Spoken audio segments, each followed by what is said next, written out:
سیدنا جابر بن سمورہ رضی اللہ تعالیٰ عنہ سے روایت ہے کہ رسول اللہ صلی اللہ علیہ وسلم کھڑے ہو کر خطبہ دیتے اور 2 خطبوں کے درمیان بیٹھتے.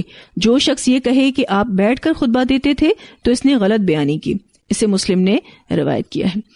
اب جو بھی امام ہے اس کو جمعے کا خطبہ دینا ہے یا عید کا خطبہ دینا ہے، جو بھی خطبہ وہ دے گا تو اس کا طریقہ کار نبی اکرم صلی اللہ علیہ وسلم نے یہ بتا دیا ہے. 2 خطبے ہوتے ہیں، ٹھیک ہے، دونوں خطبوں کو وہ کھڑے ہو کر دے گا، لیکن 2 خطبوں کے درمیان وہ بیٹھے گا. یہ بھی سنت ہے. کبھی آپ نے جمعہ نماز اٹینڈ کی ہو تو آپ کو یہ چیز امام سے واضح ہوگی. پہلے وہ کھڑے ہو کر ایک خطبہ دیتا ہے، پھر تھوڑا سا بیٹھتا ہے، پھر دوسرا خطبہ شروع کرتا ہے. الا یہ کہ وہ امام معذور ہو، یعنی کھڑے ہو کر خطبہ نہ دے سکتا ہو، تو پھر وہ بیٹھ کر دے سکتا ہے، ٹھیک ہے. لیکن جب تک وہ کھڑا ہو سکتا ہے اسے کھڑے ہو کر ہی خطبہ دینا چاہیے، کیونکہ جو شخص یہ کہے کہ آپ صلی اللہ علیہ وسلم نے بیٹھ کر خطبہ دیا یا آپ صلی اللہ علیہ وسلم بیٹھ کر بھی خطبہ دیا کرتے تھے تو اس نے غلط بیانی کی، اس نے آپ صلی اللہ علیہ وسلم پر جھوٹ باندھا ہے. سیدنا کعب بن عجرہ رضی اللہ تعالیٰ عنہ سے روایت ہے کہ وہ مسجد میں داخل ہوئے اور عبد الرحمن بن ام الحکم بیٹھے ہوئے خطبہ دے رہے تھے.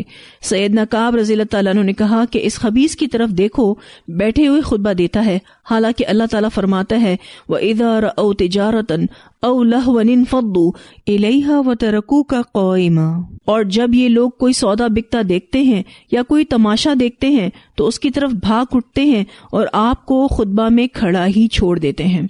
اسے مسلم نے روایت کیا ہے.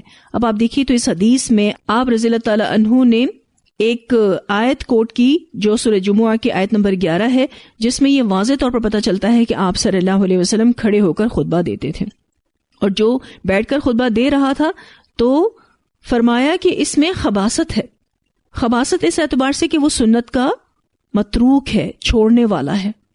ایسا نہیں کرنا چاہیے، الا یہ کہ جیسے میں نے آپ کو بتایا کہ کوئی امام معذور ہو اور وہ کھڑا ہی نہ ہو سکتا ہو، تب تو وہ بیٹھ کر خطبہ دے سکتا ہے کیونکہ اس کے ساتھ شرعی عذر ہے. اس حدیث سے کیا پتہ چلتا ہے کہ بیٹھ کر خطبہ دینا خلاف سنت ہے. رسول اللہ صلی اللہ علیہ وسلم نے جمعے کا خطبہ دیا. آپ کے سر پر سیاہ رنگ کی پگڑی تھی، اس کے دونوں سرے آپ کے کندھوں کے درمیان چھوڑے ہوئے تھے. اسے مسلم نے روایت کیا ہے. اچھا، اس حدیث کا یہاں پر بیان کرنے کا مقصد یہ ہے کہ آپ صلی اللہ علیہ وسلم کھڑے تھے تو آپ کی سیاہ پگڑی بھی نظر آ رہی تھی، ایون آپ کے شولڈرز بھی نظر آ رہے تھے، جہاں آپ کی پگڑی کے 2 جو سرے تھے جو آپ نے چھوڑے ہوئے تھے وہ بھی nظر آ رہے تھے.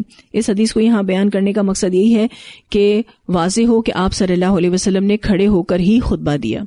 رسول اللہ صلی اللہ علیہ وسلم نے جمعے کے دن مسجد میں نماز جمعہ سے پہلے حلقہ بنانے سے منع فرمایا. اسے ابو داؤد نے روایت کیا ہے. حلقہ بنانے سے منع فرمایا یعنی کوئی تقریر نہیں ہو سکتی، کوئی درس نہیں ہو سکتا، ٹھیک ہے نا، کیونکہ خطبہ جمعہ سے پہلے اگر درس ہوگا، کوئی تقریر ہوگی تو پھر جمعہ نماز کے خطبے کی اہمیت نہیں رہے گی. اور پھر یہ بھی ہے کہ جمعے کی نماز سے پہلے ہی لوگ تھک جائیں گے. اسی لیے آپ صلی اللہ علیہ وسلم نے جمعے کے دن مسجد میں نماز جمعہ سے پہلے حلقہ بنانے سے منع فرمایا. کوئی کلاس نہیں ہو سکتی، کوئی درس نہیں ہو سکتا، کوئی تقریر نہیں ہو سکتی، ٹھیک ہے، تاکہ جمعہ کے خطبے کی اہمیت برقرار رہے. اور دوسرا یہ کہ لوگوں کو سٹریس بھی نہ ہو، ورنہ لوگ پہلے تقریر کو اٹینڈ کریں اور پھر اس کے بعد جمعہ کے خطبے کو اٹینڈ کریں تو لوگ تھک جائیں گے. اور پھر وہ جذبیت بھی نہیں رہتی کہ جو اس کو سکھایا جا رہا ہے وہ اس کو سیکھے، اس کو ایبزارب کرے، ٹھیک ہے. تو اسی لیے آپ صلی اللہ علیہ وسلم نے منع فرمایا ہے کہ کوئی بھی حلقہ نماز جمعہ سے پہلے مسجد میں نہیں ہو سکتا. سیدنا انس رضی اللہ تعالیٰ عنہ کہتے ہیں کہ رسول اللہ صلی اللہ علیہ وسلم شدید سردی میں جمعے کی نماز جلدی پڑھتے تھے اور شدید گرمی میں دیر سے پڑھتے تھے. اسے بخاری نے روایت کیا ہے. جیسے کہ آپ دیکھتے ہیں کہ سردیوں میں ظہر جلدی ہو جاتی ہے تو یہ سنت ہے جمعہ نماز بھی جلدی ہو جائے، ٹھیک ہے. اور شدید گرمی میں آپ صلی اللہ علیہ وسلم جمعہ نماز تاخیر سے پڑھتے تھے. تھوڑا سورج ڈھل جاتا تھا، اس کی تپش تھوڑی کم ہو جاتی تھی، پھر آپ صلی اللہ علیہ وسلم جمعہ نماز پڑھاتے تھے. سیدہ جابر رضی اللہ تعالیٰ عنہ کہتے ہیں کہ جب رسول اللہ صلی اللہ علیہ وسلم خطبہ دے رہے ہوتے تو آپ کی آنکھیں سرخ ہو جاتی، آواز بلند ہوتی اور غصہ سخت ہو جاتا، یعنی جوش میں آ جاتے تھے، گویا کہ آپ ہمیں کسی ایسے لشکر سے ڈرا رہے ہیں جو صبح یا شام ہم پر حملہ کرنے والا ہو، اور فرماتے میں اور قیامت اس طرح ساتھ ساتھ بھیجے گئے ہیں. یہ کہتے ہوئے آپ صلی اللہ علیہ وسلم اپنی شہادت کی اور درمیانی انگلی ملاتے. اسے مسلم نے روایت کیا ہے. اب آپ دیکھیے تو یہاں پر اس حدیث میں آپ صلی اللہ علیہ وسلم کے خطبہ دینے کا انداز بتایا گیا، اور وہ یہ تھا کہ آپ صلی اللہ علیہ وسلم کی آنکھیں سرخ ہو جاتی اور آواز بلند ہو جاتی، یعنی آپ صلی اللہ علیہ وسلم پورے پرجوش انداز میں خطبہ دیتے تھے، جیسے کسی لشکر سے ڈرا رہے ہوں، یعنی آپ اس لیکچر کی امپورٹنس کو فیل کروا رہے ہوتے تھے۔ اور ایک بات یہ بھی ہے کہ ہر وقت ایک روٹین میں کام نہیں کرنا چاہیے، مختلف اوقات میں تعلیم کے طریقے مختلف ہو سکتے ہیں تاکہ لوگوں کا جو شعور ہے وہ زیادہ بیدار ہو۔ پھر اگلی حدیث میں ہے کہ نبی اکرم صلی اللہ علیہ وسلم نے فرمایا، امام کے ساتھ جتنی نماز پالو وہ پڑھو اور جو رہ جائے اسے پورا کرو۔ اسے مسلم نے روایت کیا ہے۔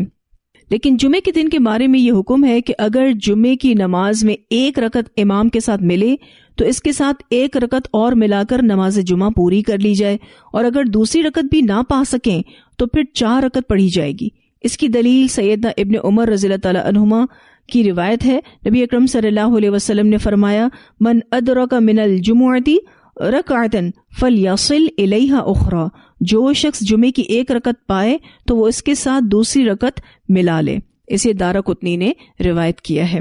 اور سیدنا ابن عمر رضی اللہ تعالی عنہما فرماتے، من ادرک رکعۃ من الجمعۃ فقد ادرکھا الا انہ یقضی ما فاتہ، جس نے جمعے کی ایک رکعت پالی تو اس نے جمعہ پا لیا لیکن فوت شدہ رکعت کی قضا دے گا۔ اسے بیہقی نے روایت کیا ہے۔ ان روایات سے یہ معلوم ہوا کہ ایک رکعت بھی نہ پانے والا 2 رکعتیں نہیں پڑھے گا بلکہ 4 رکعت ظہر پڑھے گا۔ ٹھیک ہے، اب آپ دیکھیے تو اس طرح کی سچویشن کسی کے ساتھ بھی ہو سکتی ہے۔ اگر ایک رکعت مس ہو گئی، یعنی سٹارٹ کی جو رکعت ہے وہ مس ہو گئی، اب ایک رکعت مل گئی ہے، تو جیسے ہی امام سلام پھیرے گا آپ سلام نہیں پھیریں گے، آپ کھڑے ہو جائیں گے اور دوسری رکعت ادا کر لیں گے۔ ٹھیک ہے، لیکن اگر آپ ایسے وقت میں جمعہ نماز میں شامل ہوئے ہیں، بالفرض آپ تشہد میں شامل ہوئے ہیں، تو پھر آپ کو ایک بھی رکعت نہیں ملی، ٹھیک ہے نا، پہلی رکعت بھی آپ کی مس ہو گئی، دوسری رکعت بھی آپ کی مس ہو گئی، آپ نے تشہد میں جوائن کیا، تو اب آپ 2 رکعتیں نہیں پڑھیں گے، 4 رکعت ظہر پڑھیں گے، کیونکہ آپ کو جمعہ ملا ہی نہیں اور آپ خود سے اکیلے جمعہ نہیں پڑھ سکتے۔ پھر آپ کیا کریں گے؟ ظہر کی 4 رکعتیں ادا کریں گے۔ جیسے ہی امام سلام پھیر لے گا آپ ظہر کی 4 رکعتیں ادا کریں گے۔ دوران خطبہ میں 2 رکعتیں پڑھ کر بیٹھنا۔ رسول اللہ صلی اللہ علیہ وسلم جمعے کا خطبہ دے رہے تھے کہ ایک شخص سیدنا سلیگ غطفانی رضی اللہ عنہ مسجد میں آئے اور 2 رکعتیں پڑھے بغیر بیٹھ گئے۔ اب ان کو یہ لگا کہ خطبہ شروع ہو گیا ہے تو میں تحیت المسجد بھی ادا نہیں کر سکتا اور مجھے اب خطبہ سننا چاہیے۔ نبی اکرم صلی اللہ علیہ وسلم نے پوچھا، کیا تم نے 2 رکعتیں پڑھی ہیں؟ انہوں نے عرض کیا، نہیں اے اللہ کے رسول صلی اللہ علیہ وسلم۔ آپ صلی اللہ علیہ وسلم نے حکم دیا، کھڑے ہو جاؤ اور 2 رکعتیں پڑھ کر بیٹھو۔ اسے بخاری نے روایت کیا ہے، یعنی تحیت المسجد خطبے کے دوران بھی پڑھنی ہے، یہ کمپلسری ہے۔ ٹھیک ہے، یہ آپ صلی اللہ علیہ وسلم نے منیمم عبادت بتائی ہے، کیونکہ جو خطبہ سے پہلے آ جاتا ہے تو وہ تو جتنی 2 کر کے نوافل ادا کر سکتا ہے، لیکن جو خطبے کے دوران پہنچا ہے تو اب اس کو کم از کم 2 رکعتیں جو تحیت المسجد کی ہیں وہ ادا کرنی ہے اور پھر وہ خطبے کو جوائن کرے۔ پھر آپ صلی اللہ علیہ وسلم نے ساری امت کے لیے حکم دے دیا کہ جب تم میں سے کوئی بھی ایسے وقت میں مسجد میں آئے کہ امام جمعے کا خطبہ دے رہا ہو تو اسے 2 مختصر سی رکعتیں پڑھ لینی چاہیے۔ اسے بخاری نے روایت کیا ہے۔ مختصر سی 2 رکعتیں پڑھ لینی چاہیے، یعنی قرات کم ہو۔ اچھا، اس کا ہرگز یہ مطلب نہیں ہے کہ جلدی جلدی نماز پڑھیں، یعنی جلدی جلدی رکوع کیا، جلدی جلدی سجدہ کیا، نہیں، قرات کو کم کر دیں اور ہلکی سی 2 رکعتیں پڑھ کر خطبے کو جوائن کریں۔ آئیڈیل سچویشن یہ ہے کہ آپ خطبہ سے پہلے ہی نوافل ادا کر لیں، ٹھیک ہے نا، 2 4 6 8 جو بھی، اور پھر اگر یہ کہ آپ خطبہ کے درمیان پہنچے ہیں تو پھر 2 رکعت ہلکی سی ادا کر لیں۔ جمعے سے پہلے نوافل کی تعداد مقرر نہیں، یعنی آپ جتنی بھی چاہیں پڑھ سکتے ہیں، بلکہ نبی اکرم صلی اللہ علیہ وسلم نے اجازت دی ہے کہ جتنے بآسانی پڑھ سکیں پڑھ لیں۔ اسے بخاری نے روایت کیا ہے، مگر کم از کم تعداد یعنی تحیت المسجد والی 2 رکعتیں ضروری ہیں۔ یعنی اگر آپ نوافل ادا کر ہی نہیں پائے، خطبے کے دوران پہنچے ہیں، تو پھر کم از کم 2 رکعتیں پڑھنی ہوں گی، اور وہ بھی ہلکی، یعنی جس میں قرات کم ہو۔ سیدنا عبداللہ بن بصر رضی اللہ تعالیٰ عنہ سے روایت ہے کہ جمعے کے دن رسول اللہ صلی اللہ علیہ وسلم خطبہ دے رہے تھے کہ ایک شخص لوگوں کی گردنیں پھلانگتا ہوا آنے لگا، تو آپ صلی اللہ علیہ وسلم نے یہ دیکھ کر فرمایا، بیٹھ جاؤ، تم نے ایذا دی ہے، یعنی اس عمل سے لوگوں کو ایذا دی ہے۔ اسے ابو داؤد نے روایت کیا ہے. اسے پتہ چلتا ہے کہ پہلے آنے والوں کے لیے پہلے بیٹھنے کا حق ہے، اور جو بعد میں آ رہا ہے جہاں اس کو جگہ ملے وہاں اس کو بیٹھنا چاہیے. بہت سارے لوگ اس طرح کرتے ہیں، آتے لیٹ ہیں لیکن ان کو جگہ آگے چاہیے ہوتی ہے. تو یہ چیز اخلاق کے بھی منافع ہے، اور آپ دیکھیں کہ اس طرح سے لوگوں کو ڈسٹرب کرنے والی بات ہے، ان کو تکلیف دینے والی بات ہے. تو کیا پتہ چلتا ہے اس سے کہ جمعہ نماز کے لیے آنے والوں کو چاہیے کہ جہاں جگہ ملے وہیں بیٹھ جائیں. اس میں نے بعض دفعہ یہ بھی دیکھا ہے کہ بہت سارے لوگ لیٹ آتے ہیں، اور پھر جو اگلی صفوں میں بچے ہوتے ہیں، یعنی وہ بچے جو سمجھدار ہوتے ہیں، جو نماز میں باقاعدہ انٹرسٹ لیتے ہیں اور آئے ہیں جلدی، ان کو پیچھے کرنے کی بات کرتے ہیں. یہ ان بچوں کی بھی دل آزاری کا سبب بنتا ہے. اور اس طریقے سے آپ دیکھیے کہ بہت غلط چیز ہو رہی ہوتی ہے. اس طریقے سے بچوں کا حق مارا جا رہا ہوتا ہے، اور یہ کہتے ہیں کہ جی یہ پاؤں سے پاؤں تو ملا لیتے ہیں لیکن کندھے سے کندھا نہیں ملتا. تو یہ بات تو کسی صورت ٹھیک نہیں ہے. اگر وہ بچہ باشعور ہے، نماز ادا کر رہا ہے، تو ہمیں کوئی حق نہیں پہنچتا کہ ہم اسے اگلی صفوں سے نکال کر پیچھے کر دیں یہ کہہ کر کہ وہ بچہ ہے. اگر اس کو نماز پڑھنے آتی ہے تو وہ اگلی صفوں میں آ کر بیٹھا ہے تو اس کا حق ہے اس کو وہاں سے نہ ہٹایا جائے. اب آپ دیکھیے کہ جو شارٹ ہائٹڈ لوگ ہوتے ہیں، جن کی ہائٹ ہی کم ہوتی ہے، تو وہ کیسے کندھے سے کندھا ملاتے ہیں؟ پیروں سے پیر ملائیں، ٹھیک ہے، اور شولڈر سے شولڈر ملانے کا مطلب یہ ہوتا ہے کہ جی آپ کے جو بیچ میں گیپس ہیں نا وہ نہ ہوں. پیروں سے پیر مل جاتے ہیں تو آٹومیٹکلی جو اپر باڈی ایریاز ہوتے ہیں وہ بھی جوائنٹ ہو جاتے ہیں، ٹھیک ہے. تو اس طریقے کی جو بات لوگ کر رہے ہوتے ہیں کہ بچوں کا قد چھوٹا ہے تو وہ کندھوں سے کندھے نہیں ملا پاتے، بے شک انہوں نے پیروں سے پیر ملا لیے ہیں تو ان کو پیچھے کر دیا جائے، تو یہ انتہائی غلط بات ہے. ایسا بالکل بھی نہیں کرنا چاہیے. ابھی ریسنٹ رمضان میں ایک ہماری جو اسٹاف ممبر ہیں ان کا مجھے میسج آیا کہ جی اس طرح سے بہت سارے لوگ کر رہے ہوتے ہیں، تراویح کی نماز ہو رہی ہے یا فرض نماز کی جماعت ہو رہی ہے، تو جو بچے پہلے سے صف میں بیٹھے ان کو پیچھے کرنے کی بات کی جاتی ہے، اور وہ بچے جو ہے وہ باقاعدہ دلی طور پر تکلیف محسوس کرتے ہیں. تو کیا ایسا کرنا چاہیے؟ میں نے کہا جی بالکل ایسا نہیں کرنا چاہیے. چاہے وہ تراویح کی جماعت ہو، چاہے وہ فرض نماز کی جماعت ہو، جو بچہ آ کر بیٹھا ہے، خواہ وہ لڑکیوں میں سے ہو یا لڑکوں میں سے ہو، اس کو نماز پڑھنے آتی ہے تو اس کا حق ہے اس جگہ پر بیٹھ کر نماز ادا کرنا. آپ دیر سے آئے ہیں، آپ پیچھے بیٹھیں، ٹھیک ہے. اگر آپ بڑے ہیں تو بھی اب آپ دیر سے آئے ہیں، آپ پیچھے بیٹھیں گے، بچہ پیچھے نہیں جائے گا. تو اگر جو بھی ہم میں سے اس طرح کی کوئی چیز کر رہا ہو تو اس کو اپنی اصلاح کرنے کی ضرورت ہے انشاءاللہ تعالی. پھر یہ کہ جمعے کے لیے پہلے آنے والوں کا ثواب زیادہ ہے. سیدنا ابو ہریرہ رضی اللہ تعالیٰ عنہ کہتے ہیں کہ رسول اللہ صلی اللہ علیہ وسلم نے فرمایا، فرشتے جمعے کے دن مسجد کے دروازے پر ٹھہرتے ہیں، یعنی ثواب لکھنے کے لیے وہاں پر باقاعدہ بیٹھتے ہیں، اور سب سے پہلے آنے والے کا نام لکھ لیتے ہیں، پھر اس کے بعد آنے والے کا اسی طرح نمبر وار لکھتے جاتے ہیں، یعنی ایک کے بعد ایک جو آ رہا ہوتا ہے اس کی انٹری ہوتی جاتی ہے. جو شخص نماز جمعہ کے لیے اول وقت مسجد میں جاتا ہے اسے اتنا ثواب ملتا ہے جتنا قربانی کے لیے اونٹ بھیجنے والے کو ثواب ملتا ہے. اور یہ اسپیشلی حرم کی طرف جو ہدی بھیجی جاتی ہے نا اس برابر اجر ہے، اور وہ اجر زیادہ ہے. پھر جو بعد میں آتا ہے اسے اتنا ثواب ملتا ہے جتنا قربانی کے لیے گائے بھیجنے والے کو ثواب ملتا ہے. یعنی پھر یہ بھی ہدی ہی کی بات ہو رہی ہے کہ کعبہ کی طرف اگر کسی نے قربانی کے لیے گائے بھیجی اتنا اجر اس کو ملتا ہے. اس کے بعد آنے والے کو دمبا بھیجنے والے کے برابر، اس کے بعد آنے والے کو مرغی، اور اس کے بعد آنے والے کو انڈا صدقہ کرنے والے کی مانند اجر ملتا ہے. پھر جب امام خطبہ دینے کے لیے نکلتا ہے، ٹھیک ہے، ابھی ممبر پہ پہنچا نہیں ہے، نکلتا ہے، تو فرشتے دفتر لپیٹ لیتے ہیں، یعنی وہ جو لکھے ہوئے پیپرز ہوتے ہیں نا اس کو وہ لپیٹ لیتے ہیں اور خطبہ سننے لگتے ہیں. اسے بخاری نے روایت کیا ہے.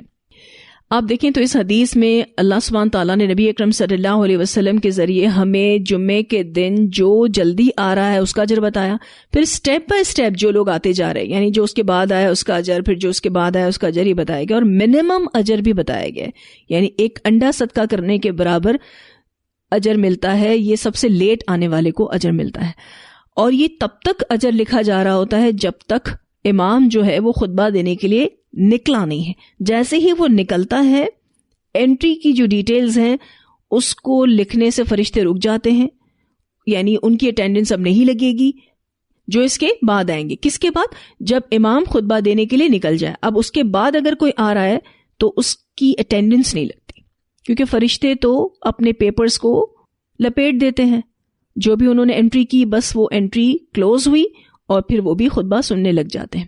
اس حدیث سے یہ پتہ چلتا ہے کہ جو پہلے آئے گا اس کا اجر زیادہ ہے، اور آپ اللہ تعالیٰ کا انصاف دیکھ سکتے ہیں، سبحان اللہ.